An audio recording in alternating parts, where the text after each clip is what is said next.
एक बात नहीं समझ पा रहा हूँ कि पहले की सरकार के समय 1962, 1965, 1972 की भीषण लड़ाइयाँ हुई। देश पोलियो, प्लेग, हैजा, टीबी जैसी भयंकर महामारी की चपेट में आया, लेकिन सभी का मुफ्त में इलाज हुआ। मुफ्त में पूरे देश का टीकाकरण हुआ। लोगों ने उन सरकारों पर खरबों के घोटाले के आरोप लगाए। कहा गया कि काला धन विदेशों में भेजा गया।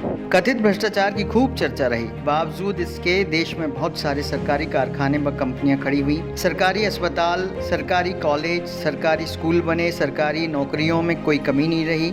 लोगों को नौकरियां दी गई। जो व्यक्ति इंटर मैट्रिक पास कर जाता था उसे घर से बुलाकर नौकरियां दी गई। तनख्वाह में कोई कमी नहीं रही। भत्ता हर वर्ष लगातार बढ़ता था। महंगाई भत्ता 131% तक दिया गया।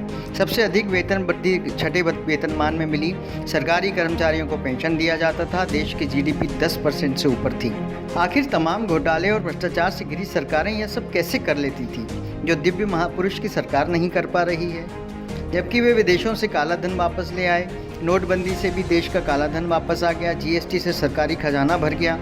आपातकालीन परिस्थितियों के लिए रिजर्व बैंक में जमा पैसा निकाल लिया गया। फिर पता नहीं क्यों 18-18 घंटे काम करने वाले प्रधानमंत्री के सामने सरकारी संपत्तियां बिक गईं और दिव्य महापुरुष की सरकार नौकरियां, वेतन भत्ते, पेंशन नहीं देकर किसान, मजदूर और आम नागरिकों को सिर्फ टेंशन ही दे रही है। कोई युद्ध नहीं हुआ, जीडीपी माइनस में चल रही है, सभी की नौकरियां चली गईं, फिर भी साहब ने सभी एनजीओ, उद्योगपतियों और देश के नागरिकों से पीएम केयर फंड में पैसा जमा करवा लिया।